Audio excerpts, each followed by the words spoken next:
இந்த இசை பொறுத்தவரை ஒரு டுட்டோரியலே பண்ணலாம் அருண் சார். எப்படி வந்து பாடல்கள் எக்ஸ்ட்ராக்ட் பண்ணணும். அவரோட 3வது படம் இது. ஒவ்வொரு முறையும் பாடல்கள் வந்து பிளாக் பஸ்டராக அமைஞ்சிருக்கு. படங்களை தாண்டி இசை பேச விட்டுருக்கு. இப்போ நீங்கள் பார்த்து இந்த 2 பாடல்கள்லையுமே இப்போ பாடல்கள் வந்தாலே டீ பிரேக், ஸ்மோக் பிரேக் மாதிரி எந்திரிச்சு போயிடுறாங்க. ஸோ அந்த மாண்டேஜஸ் ரொம்ப கான்சென்ட்ரேட் பண்ணி அதை அழகுபடுத்தக்கூடிய ஒரு இயக்குனரும் கூட. ஸோ இந்த படத்தோட இசையை பற்றி பேசுவதற்காக இசையை கூப்பிட்றோம் விழாநாயகன் யுவன் சங்கர் ராஜா அவர்கள்.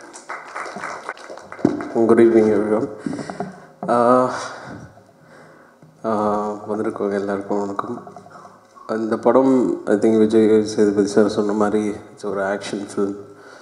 பட் ஆக்ஷன் ஃபில்ம்னோட எனக்கு அருண் அவர்கிட்ட பிடிச்ச ஒரு விஷயம் வந்து அதில் ஒரு இமோஷ்னல் கனெக்ட் இருக்கும். அது வந்து நம்ம ஆடியன்ஸாக பார்க்கும்போது நம்மளால் அதை ரிலேட் பண்ண முடியும் சில நிறைய விஷயங்கள் அதில்.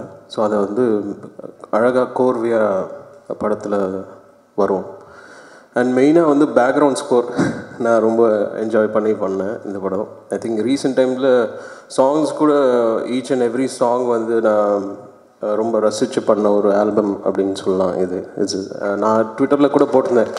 It's one of my closest recent டைமில் அப்படின்னு சொல்லலாம். நாட் தட் எல்லா ஆல்பமும் இல்லை, சில ஆல்பம் நம்மளே அறியாமல் ஒரு ஈர்ப்பு அதுக்குள்ளே இருக்கும். அது எல்லா கம்போசருக்குமே அதில் வரும். அந்த மாதிரியான ஒரு இது. அண்ட் படத்தில் வந்து விஜய் சேதுபதி சார் செகண்ட் ஹாஃபில் ஃபுல்லாக ஓடிட்டே இருப்பார்.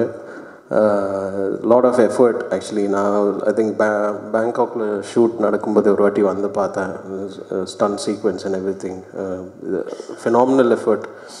படத்தில் வந்து அஞ்சலி வந்து அந்த கேரக்டர் வந்து விஜய் சேதுபதி சார் சொன்ன மாதிரி ரொம்ப பர்ஃபெக்டாக அதில் பெர்ஃபார்ம் பண்ணியிருப்பாங்க. லாட் ஆஃப் சீக்வென்ஸ் சொல்லலாம். அண்ட் எண்டு கிளைமேக்ஸ் வந்து ஒரே shot, right, almost for 9 minutes I think, with lot of sequence போயிட்டே இருக்கும். அது வந்து ரொம்ப டஃப் ஆக்சுவலி எடுக்கிறதுக்கு. அவ்வளோ பேர், அவ்வளோ ஆர்டிஸ்ட் எல்லாருமே சேர்ந்து அந்த எஃபர்ட் போட்டது வந்து ரொம்ப நல்லா இருந்தது.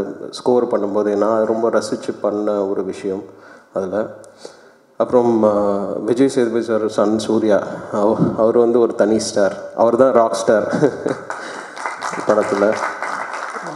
மிச்சபடி அவ்வளோதான். மூவிஸ் கம்மிங் இப்போ உங்ககிட்ட வருது. நீங்கள் இதை பார்த்து எப்படி அதை கொண்டு போகிறீங்கன்றது. எல்லா ப்ராடக்ட்டுக்கும் இறைவன் ஒன்று எழுதி வச்சுருக்கிறான்.